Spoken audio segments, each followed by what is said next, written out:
I'm finally going to review the Mantis X-8, the training device for archery. I'm going to put it on my Barebow and my Olympic style recurve here, and I'm going to put it through its paces, and then I'll let you know whether or not you should be putting it in your case or in your quiver, you know, just to have a little bit more data on how you're shooting.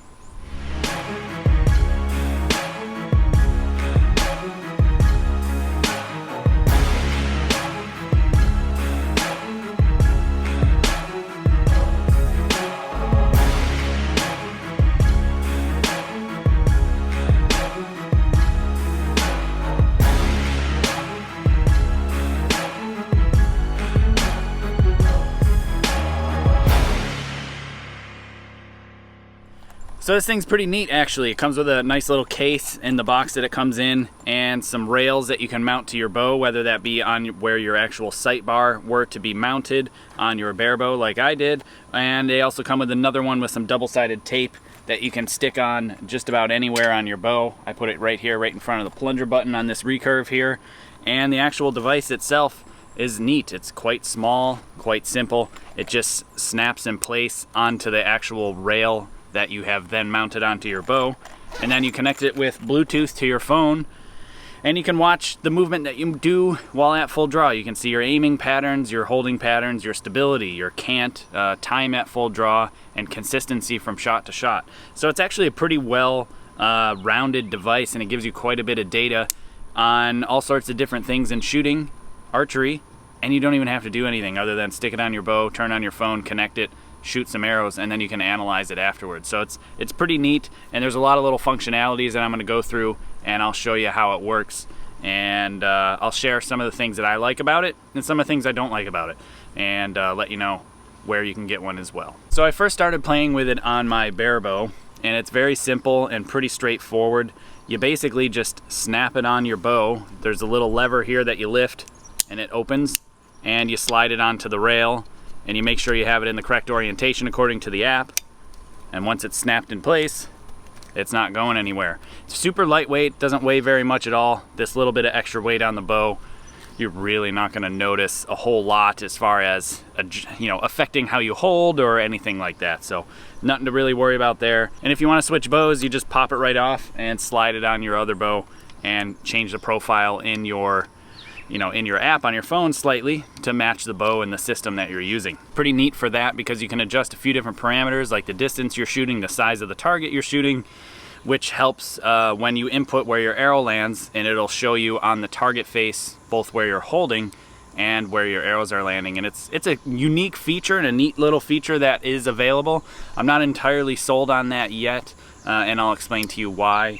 But I've used it a little bit, mostly here on my Barebow. I haven't shot very many arrows out of it on my recurve. So far, I like it, and it's actually pretty neat. So I'm gonna get right into it and start showing you how it actually works. Quickly, before I go any further, I will have links in the description below for where you can pick up this Mantis X-8. And if you click on that link, it does help this channel, and I would appreciate that. So I am going to be recording my screen here for you to check out, so you'll be able to see what I'm doing. As you can see, I have the Mantis Archery application downloaded. You click on it and you open it, and it wants to connect to Bluetooth. You got to turn the device on, hold the button down, you get the light blinking like this,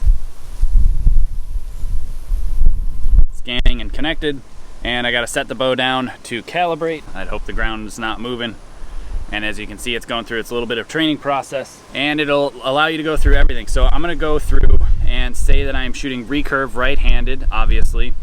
Even though this is Barebow, you just put it under the recurve classification, and I'm going to hit start. And you can take up to 36 shots, so I'm glad that they did take a little bit of my feedback and changed it from 30 shots to 36 shots, which is nice to see, because an outdoor round is 36 shots, so that really helps. So once you have it connected, you can go into, you can go from the live session, or from the trace session rather, which shows you your previous shots, and you can click on the live button, and it'll show you what's actually happening. You can go up and down, or down and up. You can cant the bow, and you can see how it's really actually quite accurate as far as how much dynamic movement it is checking. So what I'm gonna do is I'm gonna clear this and start a new session. I'm gonna take you back to 50 meters and shoot this Barebow here at 50 meters. And I'm gonna play with a couple of different settings to show you how it works and some pros and cons of each and why I do and why I don't like some of those settings. But it is pretty fun, and you'll see some really cool data. So what I find pretty cool is you can go into the settings section. You can obviously change right or left hand, and you can add lots of details into your actual bow and change, you know, your system. And you can talk about all sorts of, you know, different options here. As you can see, I have this ATF-X with the MXT10 foam limbs here. You can follow the directions, and it's pretty simple to install and put it on correctly, and it's pretty smart and finds out if it is on correctly or not. So it's pretty nice. You can adjust and set up the actual distance that you're shooting, the target you're actually shooting, and the size of the target. I think that helps with the actual arrow placement on the target and relative to your holding pattern, as we'll get into. And you'll be able to see, you can go into the advanced setting, and recurve only, you can turn clicker on and off. For now, I'm going to leave it off, and I'll shoot a few shots with it. I do use a grip sear, and it's actually kind of neat because you can see the grip sear activating as a clicker when I turn the clicker setting on. So I'm going to show that in a little bit. Now the actual display and target face you can turn on and off. You know, I'm going to leave it on and show you what it does. That way you can see how it works. So as of right now, I'm all set up and good to go. And what I can do is I can go to open training, and because we're connected, the light's on, we're good to go, I hit start. So now it's saying basically just go ahead and shoot some arrows. So now that I'm ready, I'm here at 50 meters, I'm going to start shooting some arrows. I'm going to start a session, and I'm going to go into the live view, and you'll be able to see the bow moving as I'm you know, going through setup and things like that. And I'm going to shoot 5 arrows, and we're going to watch and see what it looks like in the live orientation, and then as I go forward we'll be able to see more and more shooting data. So I'm going to hopefully have my crawl set here right. It's been a while since I've shot 50 meters.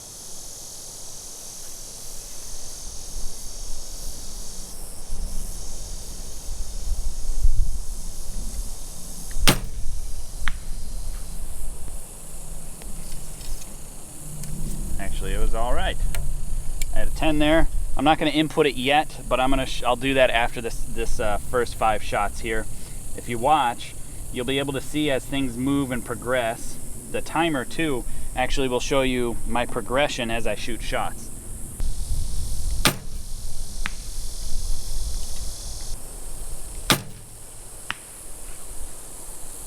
And you see that one took a little bit longer, and it actually reflects it, which is really cool. Now if we go to pitch and cant, you can see how the actual bow is changing on each shot, on the canting left and right, and then the pitch up and down. And as we go through, I'll show you more of what's actually going on in the trace mode.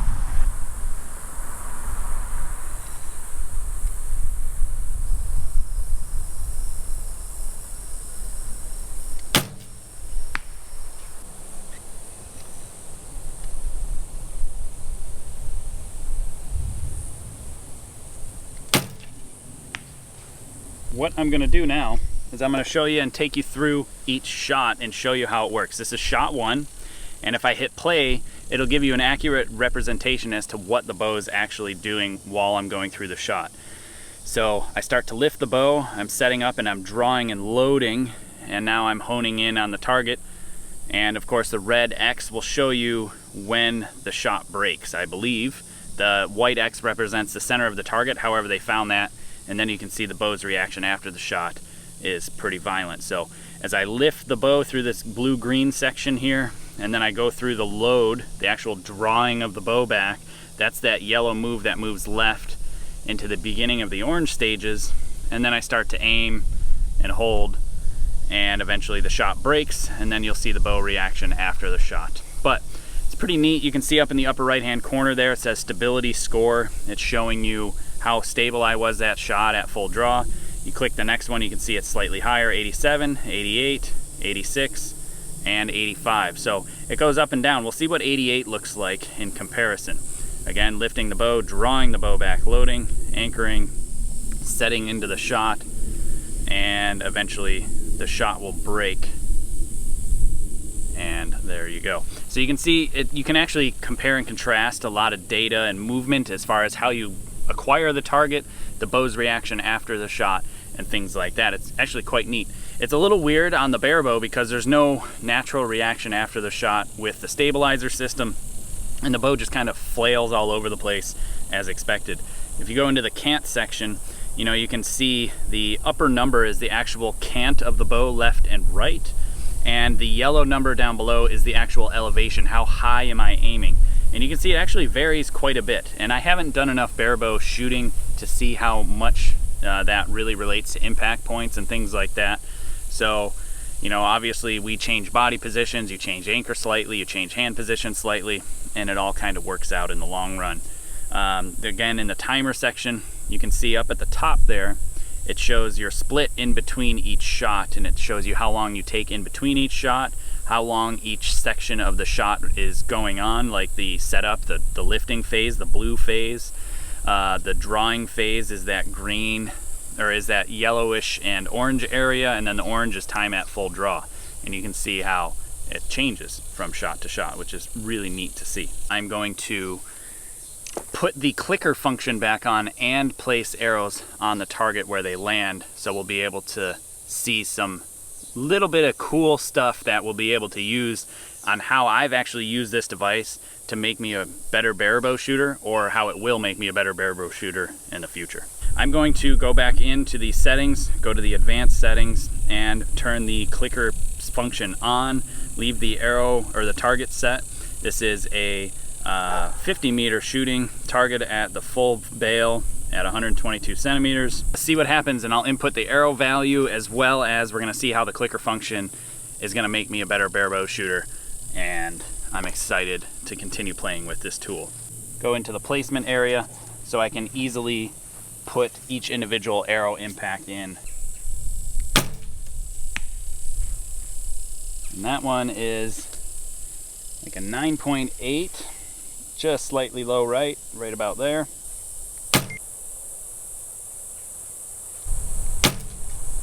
And that's a low left 7. Not the greatest shot in the world, obviously. Right about there.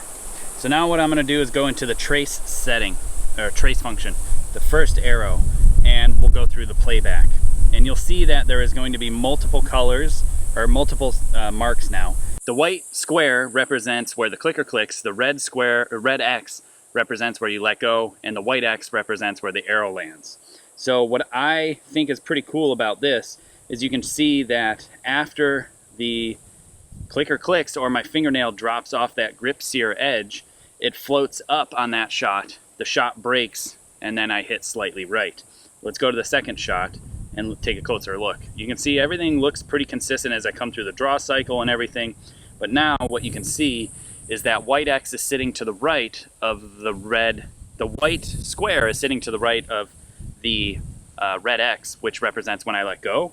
And what happens is, and I've seen consistently while doing this Mantis system here, is as the clicker is clicking, as my fingernail drips off that grip sear edge, the bow actually kicks to the left, and then I fire. So I found that I actually am going to work on changing the way I activate the grip sear to remove that flap and that change of the bow reaction after the shot, because as you go to the third shot, it was definitely not the best shot in the world, and you can see how the white square is much further away from the red X when I let go, implying you know, a breakdown of technique. So it's actually quite neat. Now the only thing that I don't like about this system, when you input your arrow value in the target, yes, it shows you a target face and shows you kind of your relative holding pattern according to the target face, which I don't know if it's 100% accurate, because I don't feel like I'm moving as much as I'm moving all over the place. I don't feel that type of movement. But what you can see now is that it's due to my low impact point, the low white X, because it wasn't a good shot and it wasn't in the middle, it assumes that I wasn't aiming in the middle, which I'm, you know, as a nitpicky person, I wasn't aiming low. That's not why it went low. It just wasn't a good shot, and that's why it went low.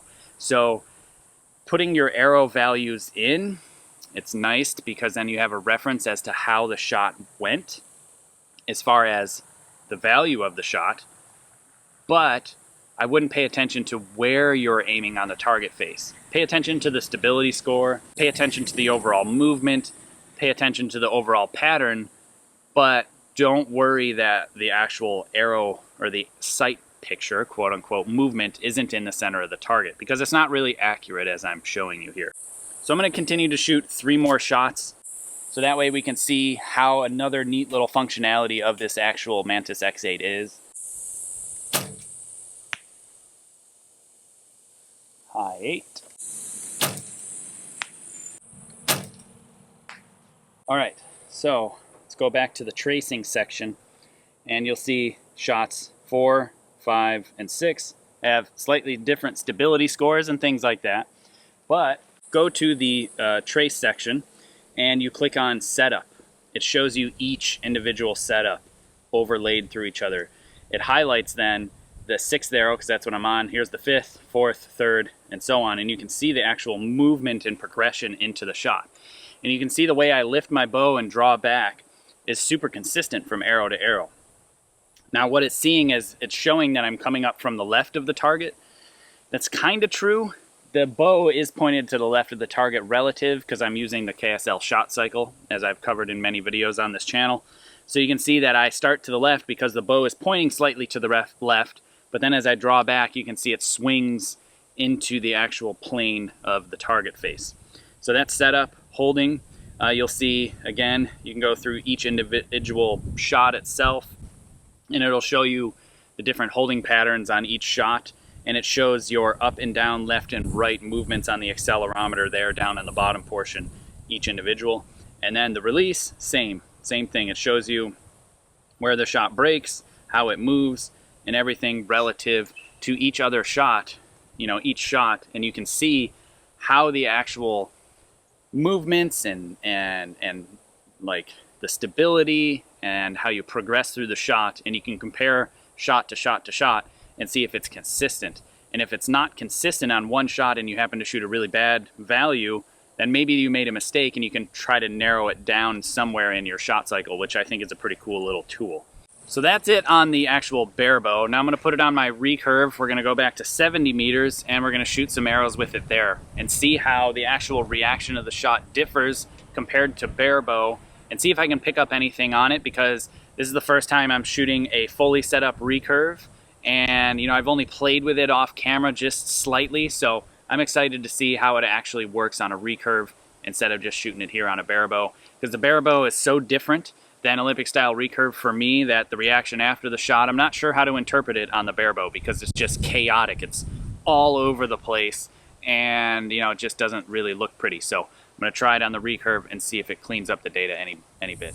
Okay, so now I'm here at 70 meters. I have the Mantis X-8 on my Olympic style Recurve down here, and I'm going to connect it now and let it scan for the device just as before, and it's picking it up and calibrating. Good. So now you can see that in my settings section, I have the exceed 25 Velos put in here, which that is, and I have the distance set at 70 meters with 122 centimeter face. I also have the clicker setting in the advanced section on. So we'll be able to see how that actually works. And I'm going to do shot placement on the actual target face, so we'll be able to see how that works and see if it's any different than shooting Barebow.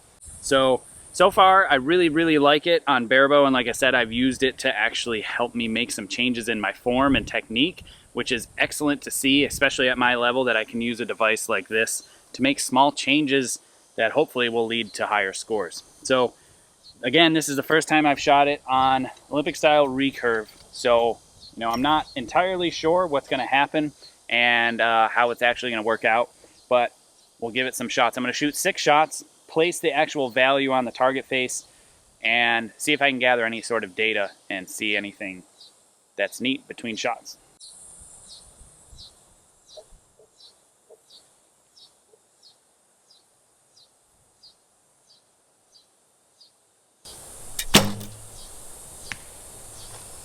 That one's a 10 liner.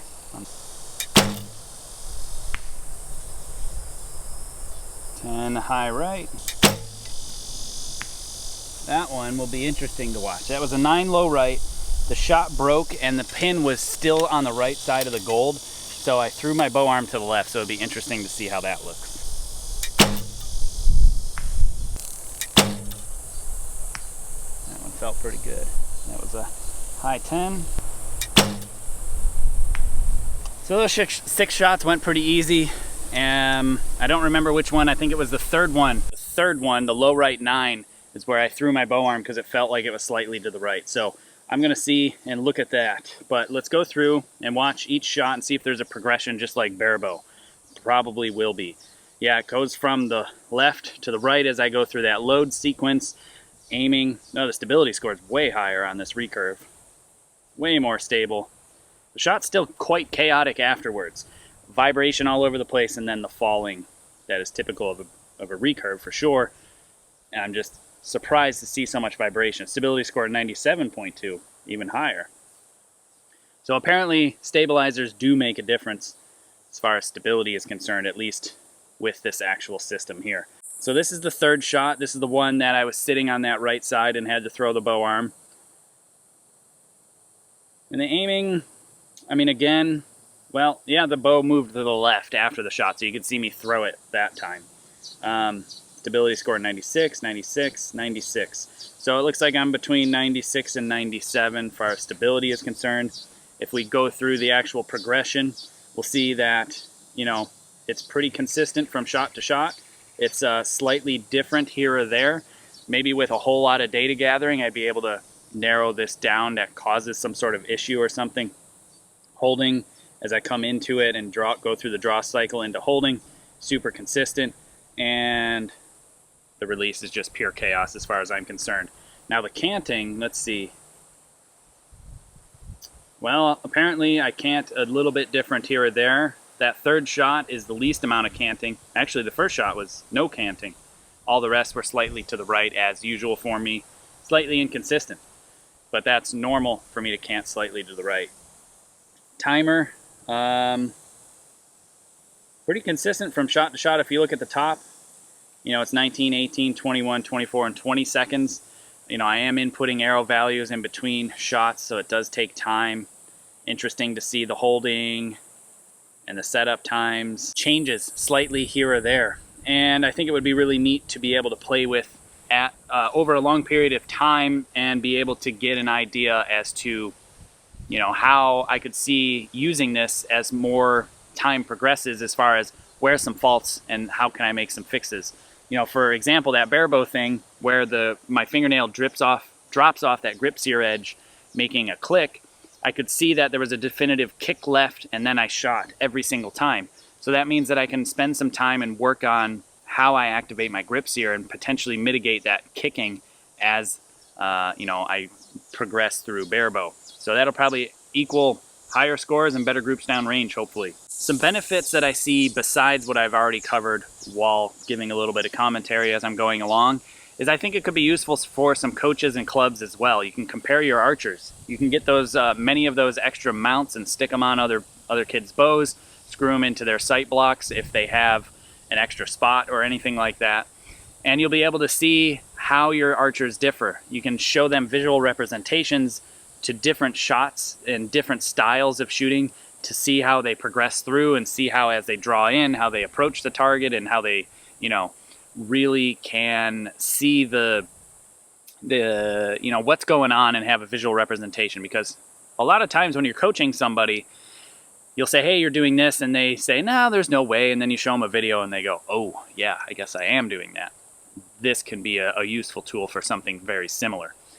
Now, as far as an individual use, I do think it's useful. I've already found a use for it in my own personal use and some ways that I can fix some faults on my own.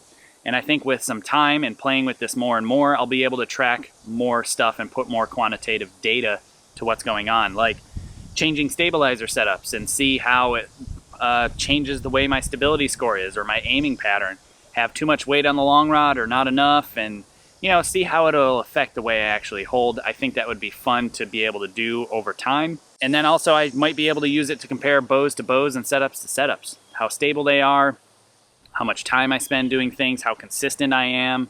You know, like for example on this X-8 riser here, changing the limb rockers from the full stiff to the full weak position and see how that affects just what happens. I don't know, maybe it affects my timing or my aiming and my stability. Maybe the reaction from the clicker clicking to me actually shooting after the shot. I was happy to see with my Olympic style recurve here that it didn't move after the clicker clicked. The shot broke exactly where the clicker clicked basically, and the arrow landed relatively close to that. Barebow, way more chaotic and a lot less consistent because you don't have all these helpful tools that we do on recurve. So that was to be expected. And you know, I'm happy to see that there was a definitive difference between Barebow and recurve as far as stability is concerned, because I do feel a whole lot more stable with this recurve compared to the Barebow. Now, some things that I don't like about it. I don't like how sometimes the app crashes, but I'll give them a pass on that because all apps crash from time to time. But what's frustrating is you cannot resume the session that you were previously in.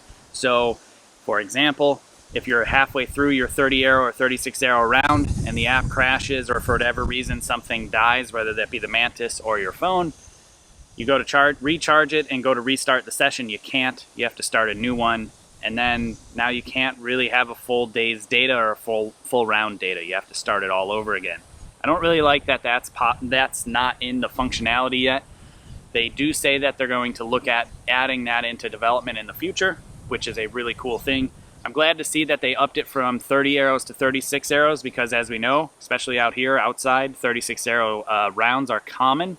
So it's nice to see that they took that as feedback. Overall, there's not a lot to not like about this system. It's pretty simple and straightforward to use and set up, and it gives immediate feedback as far as a visual representation as to what's actually going on within your shot. But it's up to you to really be able to figure out how to use that to your advantage. And I hope you do, because I've already found some uses for it for myself, and I think it will pay off and make a difference in the future. So anyway, like I said, if you are interested in picking up a Mantis X-8, there are links in the description below for you to check out and view more information on that. And if you're interested in picking one up, please do click that link below and use it. It is an affiliate link, and it does help this channel out if you do purchase their products. That would be excellent, and that's how I am able to pay for the time to be able to do this stuff for you guys, to give more equipment reviews and feedback, technical advice on tuning, as well as some form advice on how to shoot, and many more things to come in the future.